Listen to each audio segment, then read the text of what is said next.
mwiriwe Selona muherereye turabaramukije cyane cyane tubahaye mwiriwe Imana ikomeze umugisha twonge kubakira kandi ni yacano yanyu New Legacy TV dukomeje kubashimira uburyo mudushigikira ama-comments yanyu turayabona n'uburyo mupartage ibiganiro byacu Imana ibaho umugisha. Hanyuma rero uno munsi nashimye ko tuganira ijambo ry'Imana umwanya mutoya kugira rigire aho ridukuye nayo ritugeza. Reka dusenge kugira tubashe kwinjira muri uwo mwanya. Kristo tugushize hejuru, Kristo turaguhimbaza, turagushimiye kubw'uno mwanya, kubw'amasaha, izina ryawe rishigwe hejuru ibihe byose. Turagushimiye ko dukunda, turagushimiye ko imigambi yawe ibihe byose ihora ari myiza ku buzima bwacu Mana.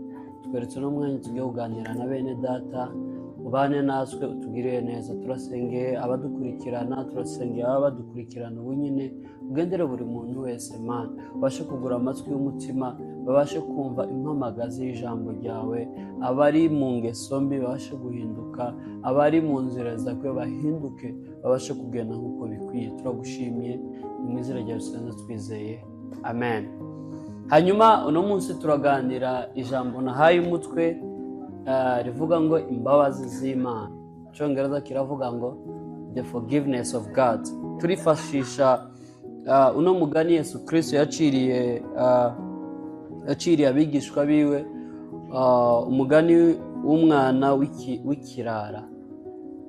Niyo mugani twifashisha. Reka dusome muri Luka 15 verset Luka 15 ku murongo wa 11 haravuga ngo kandi ababwira ati hariho umuntu wari ufite abahungu babiri, umuherezi abwira se, data mpa umugabane w'ibintu unkwiriye. Nuko agabanya amatungo ye. Iminsi mike ishize umuherezi ateranya ibintu bye byose, aragenda aja mu gihugu cya kure, yayisha ibintu bye ubugogi bwe. Reka dusimbe tuje kuri 15. Haravuga ngo kuri giseti haravuga ngo nuko yisubiyeho aribwira ati abagaragu ba data ni benshi kandi bahazwa n'imitima bakayisigaza, naho nje inzara insinze hano. 18 reka mpaguruke nje kwa data mubwire ati data nacumuye kuri yo mu ijuru n'amaso yawe, ntibikwiye kwitwa umwana wawe, pambe k'umugaragu wawe. Reka dusimbe tuje kuri 21. Haravuga ngo uwo mwana aramubwira ati data nacumuye ko yo mu ijuru mu maso yawe, ntibikwiye kwitwa. Ariko se abwira abagaragu be ati mwihute muzane vuba umwenda uruta iyindi, mumwambike n'impeta ku ntoki n'inkweto mu birenge bye. Muzane n'ikimasa kibyibushe mu kibage, tujye twishime, kuko uyu mwana wanje yari yarapfuye none akaba azutse, yari yarazimiye none ndore arabonetse. Nuko batangira kwishima. Amen. Nanze kwisubiramo, ndibaza mwese historie murayizi, ariko numvishe twoyiganira gatoya ivuga ku mbabazi z'Imana, the forgiveness of God. Ino story iratwereka ko ni umugani Yesu Kristo yaciriye abigishwa biwe. Arabwira ko hari umugabo yari afite abana biwe babiri kandi yari umugabo w'umutunzi. Ntibatubwira mama wabo, batubwira umugabo. Igitondo kimwe umwana umwe w'umuherezi asaba imigabane yiwe, Isara yimuheza, baja mu gihugu cya kure, yinezeza muri ya mitungo yiwe irashira.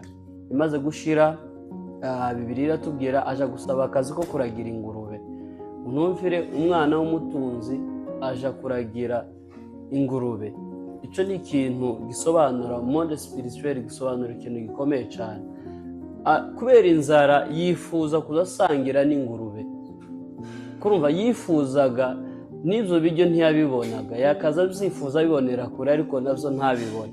Ariko muri we aratekereza, aravuga ngo abagaragu kwa data barajya bagasigaza, naho njewe ngiye kwicwa n'inzara. Muri we aravuga ngo ngiye kwa data, yisubiyeho icyongereza kiravuga when he comes in his sense, yisubiyeho. Aravuga ngo ngiye kuja kwa data mubwire ngo umbabarire ko nagucumuyeho, cumura no kuyo mu ijoro, singiye kwita umwana wawe ahubwo ungire umugaragu. Ageze kwa se, ngise akimubonera kure, icyo papa we yakoze, yaje amusanganira yiruka, aramugumbira, aramuhobera, aramwishimira uko agarutse. Amen. Amaze rero kumwishimira, umwana aramubwira, papa icyangaruye naje kuba umukozi, sinje nk'umwana kuko ndabizi nagucumuye. Ariko kubera imbabazi z'umubyeyi aramubwira ngo ategeka abakozi, amubwira muzane ikanzu nziza, muzane n'impeta mu mwambike, kuko wari yarapfuye agize gute, agarutse. So ino story icyo ushaka kutwigisha ni igikorwa Yesu Kristo yakoze. Yesu Kristo, twebwe abana b'abantu muri Edeni twari twaratandukanye n'Imana, dutandukanyije n'urupfu. Twari tubaye muri Edeni twishimye, twari tubaye muri Edeni dufite umunezero, ibyo dukeneye byose tubibona. Ariko igitondo kimwe tumaze gukora icyaha, Adamu ubwo yakoze icyaha na Eva, ubusabane twari dufitanye n'Imana burashira, umunezero twari dufite muri Edeni urashira, ibyishimo twari dufite muri Edeni urashira. Umuntu abatandukanye n'Imana, haba imyaka myinshi. Imana ireba umubabaro dufite, itanga umwana wa Yesu Kristo kugira abashe kudupfira. Muri Yesaya 53 verset 5 haratubwira ngo ibyacu bicumuro nibyo yagize gute, ngo nibyo yakubitiwe, ngo bigabitanye byacu, ikirundi niko kivuga, ngo yashenjaguriwe kubw'ibicumuro byacu, igihano kiduhesha amahoro cyabaye kuri we. Icyo Kristo yaje gukora, yafashe identity yacu y'ubusambanyi, y'icyaha, arayambara, aduheza identity yo kugororoka. Hanyuma bya byaha byacu abibambanwa ku musaraba, adusigira kugororoka kwiwe. Muri Abakorinto 2:5 aravuga ngo utigeze kumenya icyaha yahindutse icyaha kugira nje munyabyaha mbashe gucika umukiranutsi. Habaye eshanje, yatwaye gukiranirwa kwacu, adusigira kugororoka kwiwe. Nicyo Kristo yakoze. So imbabazi z'Imana, Yesu Kristo ariko berekana imbabazi z'Imana. Igihe cyose mwene data mu Kristo, aho Satani rero aza tubeshera. Hano muri Edeni twari dusomye, iyo Adamu yari gusaba imbabazi, Imana yari kumubabarira. Ariko icyabaye, ntigeze asaba imbabazi, yaravuze ni wa mugore wampaye, niwe watumye ngira gutya, ntigeze asaba imbabazi.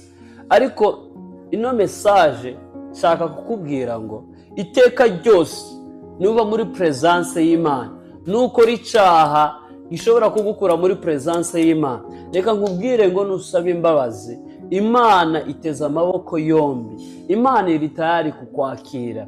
Bene data, dufite ikibazo iyo umuntu aguye mu cyaha runaka, mu ntege nke runaka, Satani aza mu bitekerezo byakakubwira ubuzima burarangiye, mu gitabo cy'ubugingo uravuswe, nta place ugifite mu nzu kwa data, nta place ugifite mu nzu kwa papa. Ariko reka nkubwire, Satani karakubesha. Imana wacu ni umutunzi w'imbabazi, yatanze Kristo apfira ibyaha byawe.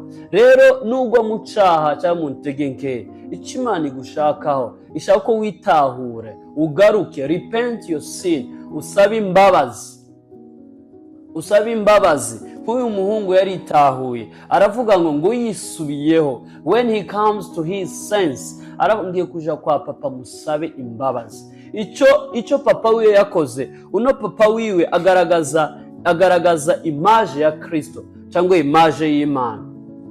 Yarakoshe, asaba imigabane yiwe, aza kuyinezezamwo mu isi. Ariko kuba yaragize igitekerezo cyo gusaba imbabazi, yaraje akiri kure, papa wiwe aramusanganira n'ibyishimo byinshi.